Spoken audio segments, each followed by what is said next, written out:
Question is, we wish to obtain an erect image of an object using a concave mirror of focal length 15 centimeter. What would be the range of the distance of the object from the mirror? What is the nature of the image? Is the image larger or smaller? Dry ray diagram. तो basically हमें concave mirror की सहायता से एक erect image बनानी है और ये बताना है कि वो डिस्टेंस कितना होना चाहिए ऑब्जेक्ट का। तो इसमें जो कीवर्ड है वो है इरेक्ट इमेज, कॉन्केव मिरर। अब तक आपको याद हो जाना चाहिए कि अगर एक ऑब्जेक्ट इन्फिनिटी से लेकर फोकस तक रखा गया है, उसका डिस्टेंस इन्फिनिटी से लेकर फोकस तक है, तो इमेज हमेशा बनेगी रियल इन्वर्टेड। उसका जो साइज डिपेंड करेगा कि ऑब्जेक्ट कहां पर है।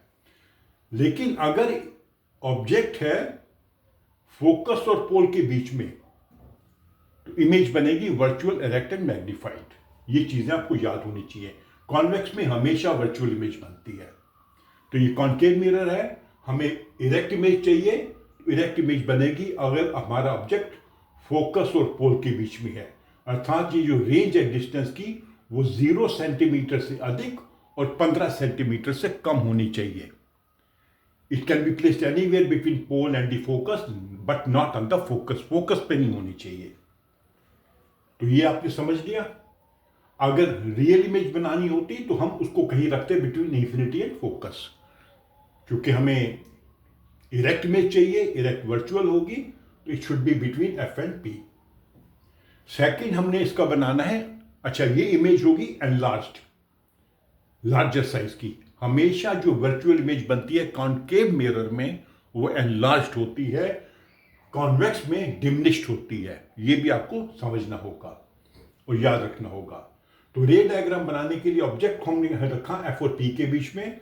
हम 3 रेज लेंगे। एक रे जो प्रिंसिपल एक्सिस के पैरेलल के अलोंग चल रही है, वो उसी ट्रैक पर वापस आएगी क्योंकि वो सी से पास कर रही है। दूसरी रे वो लेंगे जो ऐसा लग रहा है कि सी से आ रही है, तो जो भी रे सी से आती है वो उसी ट्रैक पर वापस चलती है, तो अपना पाथ रिट्रेस कर रही है। तीसरी रे लेंगे जो प्रिंसिपल एक्सिस के पैरेलल है, वो रिफ्लेक्ट होकर फोकस से गुजरेगी। तो ये रिफ्लेक्टेड रे है जो सी से पास कर रही है, ये रिफ्लेक्टेड रे है जो एफ से पास कर रही है, और ये रिफ्लेक्टेड रे है जो प्रिंसिपल एक्सिस के अलोंग चल रही है। अब तीनों को अगर हम मिरर के पीछे एक्सटेंड करते हैं तो यहां पे ये इमेज बनती है इस ऑब्जेक्ट की। ये वर्चुअल इमेज है, इरेक्ट है और एनलार्ज्ड साइज की है, बड़े साइज की है।